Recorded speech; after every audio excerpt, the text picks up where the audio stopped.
I'm going to go into part 2, and here we are in part 2 of the Mystic Eyes Chanel makeup tutorial.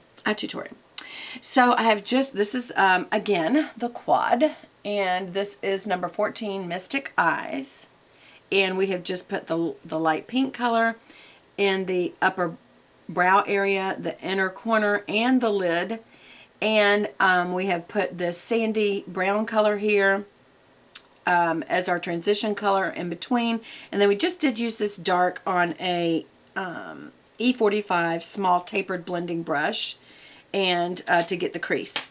And so now I usually use my finger for the more foily shade, and that is this kind of silvery shade, and I put that right in the middle. I just feel like it applies better. I put that right in the middle of my lid, and I just feel like it gives it just a pop of sparkle. Or kind of not sparkle really, because this isn't very glittery, but just a little more pop of color that is light. And I'm doing that twice to really hype it up. And I'm staying more to the inner area, right here to here. We've already put the light pink in the true inner corner, but I am using kind of the inner lid to the middle lid for this other color. Okay. And that also might be a good color to use for when we blend. But now I'm going to take my short shader, which is an E50. And I'm going to that dark color again. And we are just going to use that to do under my eyes. Now again, one thing that I would say is if you are looking to get a Chanel eye palette and you are like, Beth, I can't afford that. Or if I do, the only time I'll ever get it is just one palette. I can't afford Chanel on a regular basis. Really, I can't either. I wait till special occasions and get them, or like I may get one every couple of paychecks or something like that. Again, I'm also using this almost like a liner brush, you guys. I just feel like it does better than a little paintbrushy liner to get right at the root of my lashes so my mascara will be more effective, and also underneath my lash base. I just like a short shader better. I feel like it stamps the color on the lid, but it's very precise. And it gets right, like I said, it gets right in those lashes. And then also, remember I've taught you, use the leftover for your brow. Let's see how that does today. And I've got a little bit of situation with my bangs. And let's see how that looks. Does it look pretty good? Pretty good? I do raise my eyebrows a little bit with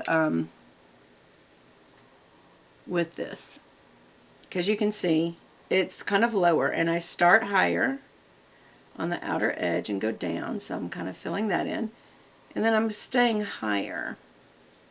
I'm not getting outside my line, and it's just instead of going lower, I'm going on the higher side of it. And I'm going to fill this in a little bit in here. And I never can tell on camera if I've gotten them even. No, I don't feel like they are.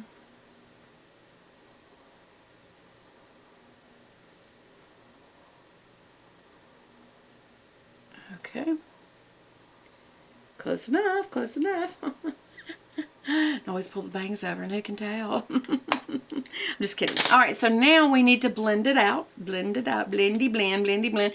And you can either use a clean brush or you can pat into one of the neutral colors, either this or this. And I'm thinking, because I'm going for a little bit of a glitzier look, I'm just going to slightly rush over this. Not a lot. You're not applying shadow. All you're doing is blending. So you're using that lighter shadow, and I'm going just to where lines are. Don't blend all this color together or you will end up muddying the look, okay, that you just made. Okay, so all I did was want to blend that out as far as, I need a tissue because I think that already had some shadow on it, because that is not the look I wanted, but that's okay. So I always keep a tissue handy, and sometimes I'll keep a makeup wipe handy just for boo-boos. Booger-boos, as I told y'all yesterday. Sometimes you can have boogaboos. Alright. Alright, so let's just see about blending that out. And you can always use as a contour right there and right there any leftover on the sides of your nose. That's what they always say. I never find that to be profitable. But anyway. Alright. Okay, so we've done that. Now, one of the other things I do is I use the fatty part of my hand just to get it off this back side back here. Like that. And there. It just gets it off in a kind of a vague way, and that way you don't have, also on the front of the brow area. I just make sure that I don't have it, and then use your tissue to get that off your hands, and you're done. Now, what I didn't do is bring my eyelash curler. So remember, I've taught you. Just say that, I've taught you. I'm Qui-Gon Jinn. That you can use your finger. Now, it's not going to crimp as good. You know what? Would you hate me if I just grabbed one of these, eating one of my sausage cheese balls that I made, grab your cup of coffee, have yourself a sip. Oh, delicious, delicious. And I want to grab an eyelash curler. Hold. Yeah.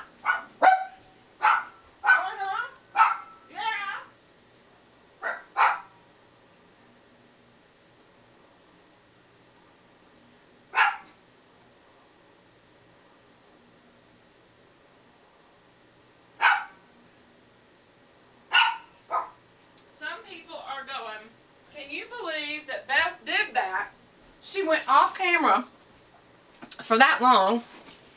Can you believe it? I did. I'm really enjoying the sausage cheese balls. So skillfully and lovingly made by my husband last night. Alright, so quickly. By the way, I think I told you all about this candle last year. It's a Bath and Body Works candle, and I love, look at the beautiful cover. That's separate. You have to buy it separate. But again, if you know somebody likes these kind of candles, sometimes a gift is just to give them the outer piece, because they are kind of expensive to do that, and the candle. But the name of this candle is Winter, and I absolutely love it. And it just has such pretty little snowflakes on it. So this can go on into that's a lid. No, Beth, we didn't know that was a lid. Ooh, ooh, ooh. But this can go on into Winter, as it so names itself, Winter. Alright, so eyelash curler. Put the piece of metal on your lid and your eyelashes will pop up naturally, and that's when you crimp down. You crimp down on them when they ain't looking. Boy, this strawberry red's quite strawberry, isn't it? Well, I did want something a little brighter today, so that's okay. Now, if you'll notice, I do something a lot of people on YouTube don't do, and that's I hold this for a long time. And I'm kind of bouncing. I don't know if you can see my finger. And then I always let go a little and do it backward more towards the eye socket, so that besides just bending it straight up, it also curls it backward. And now I'm going to do the same thing over here. Just hit your lid, up pop the lashes, and I'm just kind of bouncing them. Holding them pretty tight, by the way. And I'm kind of excited because I've got my Inimitable mascara back from Imitable. Inimitable. I don't know how to say it. Chanel, come up with an easier name. Right now I'm letting go a little and going backward towards the socket. But anyway, it's the waterproof version, and it definitely makes a difference. Now, you also wipe that off with a tissue, but to save time, I'm not going to do it on camera. And I'm just going to bring this out once and go back in and swirl around. That's because it's brand spanking new, and so it probably ain't going to have much tackiness to it. You know what I'm saying? I want to show you the perfection of Chanel. Watch it totally screw up because I said that. So remember, on the inner area, always put the lashes, use the tip of your wand to go towards the nose, because you want to have a fanned out look about your lashes, okay? And so on your outer lashes, you want to just tip the outer lash straight down, and it tips the end really good, and it gives that fanned out effect. And in the middle, it's just obvious. You just go straight up and down, and again, when I get back over here, I tip out that one, the little ones, towards the nose. And here I'm doing kind of a wiggle to make sure I get right at the base of the lash. And then I'm tipping out the ends. Look how good this little comb is, y'all. It's so good.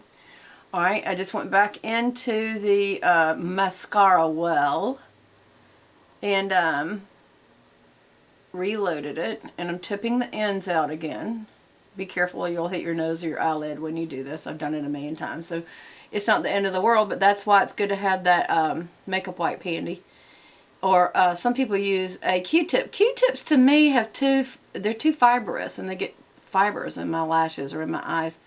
And again, I'm tipping towards the nose when I get over towards the inner corner. And on the outer corner of the eye, I go straight down to really load those little lashes, and then I flip them back up. And again, we're going up. And sometimes you can just hold it, like kind of go up and hold. And it does help to keep it in that direction, by the way. And again, we're going to be doing the wiggle thing to get the mascara right back down at the root base. And I cannot tell if I've run over or not. I wonder if this will be a part 3. I don't see it flashing me like it usually does, but then it's never the same. No joke, it really is never the same. I just can never tell. I don't know how other YouTubers do it. I guess I should try reading. I need to read. Oh my gosh. I don't know. I don't know if I'm ever going to do it. Maybe I'll do it over the holidays. Ha ha ha ha. Alright. Oh, no. And I think that is going to be it. And we have done 2 passes. And my lashes look fantabulous. And I will see you again on my next video.